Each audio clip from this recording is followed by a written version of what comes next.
Welcome back, everybody, for our deep dive this time into hypnosis. Okay. We're going to be looking at an article from the U.S. National Library of Medicine called What is Hypnosis and How Might It Work? Right. And, you've probably seen a lot about hypnosis in like movies and on TV and, the stage shows and things. Okay. But we want to go a little bit deeper than that. Yeah, beyond the entertainment Yeah, exactly. into the clinical applications and the science. Yeah, exactly. And you know what's so interesting to me about this is that I think we experience these kinds of hypnotic states all the time without even realizing it.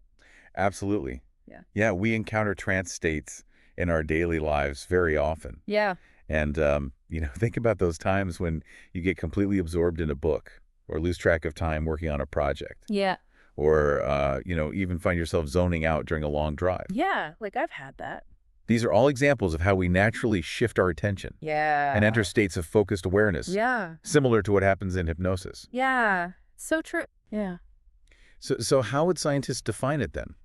So the article defines hypnosis as a waking state of awareness where attention is detached from immediate surroundings and absorbed by inner experiences. Okay. So it's not sleep Right. or mind control like we often see in movies. Right. It's more about harnessing our natural ability to focus our attention Yeah. and tap into the power of suggestion. Okay, so you're not really unconscious. It's more just like really, really focused Yeah, tuning out. tuning out those external distractions, tuning into our inner world. Yeah. Yeah. So what is that induction process like then? So it typically involves focusing your attention, Okay. often with the help of imagery. Okay. The hypnotist might use guided visualizations or metaphors to help you relax Yeah. and enter a deeper state of awareness. Okay. Um, And then I guess they start with suggestions. Absolutely. As Yeah. you enter this more receptive state, Right. the hypnotist introduces suggestions. Tailored to your specific goals. Okay. Whether it's managing stress, overcoming fears, Okay. or changing negative thought patterns. So there's been research on like how this affects the brain Yes. and what is going on there.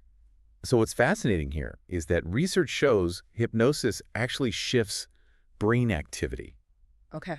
increasing activity in the right hemisphere, which is associated with emotions, Yeah. creativity, and imagination. Okay. And it also decreases activity in the left hemisphere, Okay. which is responsible for logic and critical thinking. So it's like you're bypassing Exactly. that analytical part of your brain. Bypassing the critical analytical part of our brain Right. and tapping into the more intuitive emotional side. Yeah, that's interesting. So Yeah. research has shown that. Research suggests that this shift in brain activity allows us to access deeper levels of awareness Yeah. and make changes that might be more difficult to achieve through conscious effort alone. So it's really like talking to that part of your brain that's like running the show in the background. Yeah, you've hit the nail on the head. Yeah. The ability to reprogram those subconscious patterns Right. and create positive change. That's really fascinating. Yeah, Um, it is.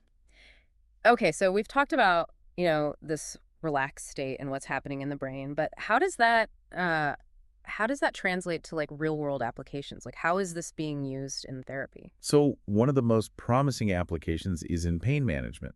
Okay. Studies have shown that hypnosis can be incredibly effective in reducing both acute and chronic pain. So it's not just about like, feeling relaxed. It's actually like That's right. changing the way you're experiencing it. Yeah, it seems to work on multiple levels. Okay. For example, hypnosis can help patients shift their focus away from the pain, Okay. reduce their emotional distress associated with it, Okay. and even change the way their brain processes pain signals. Wow.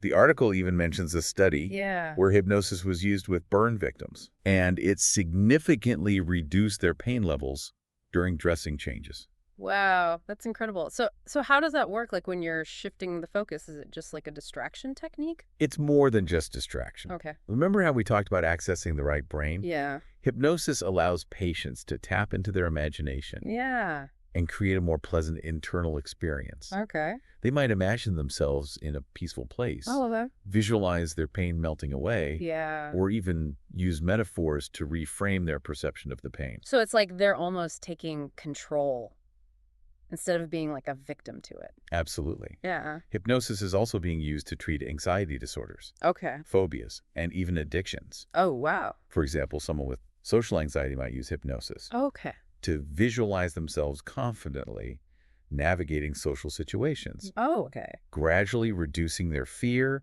and building their self-esteem. So it's like a mental rehearsal of the Exactly. real world. And I imagine this would be really good for people too who, Sure. have like negative thought patterns or limiting beliefs. Exactly. Hypnosis allows you to challenge those negative thoughts Yeah. and replace them with more positive and empowering beliefs. Yeah. It's not about erasing memories or experiences, Right. but rather changing the way you perceive and respond to them. So you're kind of like rewiring those pathways Yeah. in your brain. Exactly. That's really fascinating. So what about like stage hypnosis then? Like you see that all the time and people are doing like silly things. Is that real or is that It's important to remember that stage hypnosis is primarily for entertainment. okay? While the participants are in a heightened state of suggestibility, Yeah. they're not being mind controlled. Okay. They're choosing to go along with the suggestions because they find it fun or entertaining. So they're still in control. Yes, absolutely. Okay. A hypnotist can't make you do anything against your will or violate your personal values. Yeah. It's more about tapping into your willingness to play along and have a good time. It's almost like a game in a way. It is. Yeah. Okay. But it does make you wonder about like the ethics of it. That's a valid concern. Yeah. Like any powerful tool, yeah. hypnosis should be used responsibly and ethically. Right. Reputable practitioners adhere to strict ethical guidelines Right. to ensure the safety and well-being of their clients. And like organizations like the BSCAH Yes. and ISAH are there to help kind of Those organizations play a vital role make sure that that's all happening. in promoting ethical standards Yeah. and educating both practitioners and the public about the responsible use of hypnosis. So it seems like there's a pretty clear distinction between like, using hypnosis for therapy and personal growth Yeah. and then using it for like a show. That's a good way to put it. Yeah. Both forms of hypnosis rely on the same underlying principles Yeah. of focused attention and suggestibility. Right. But the intentions and applications are quite different. Okay. And what about the scientific evidence for this? Like, I know there's been a lot of research, but there are people who are still kind of skeptical. You're right. While the evidence base for hypnosis is growing, Yeah. it's still a relatively under-researched area. Okay.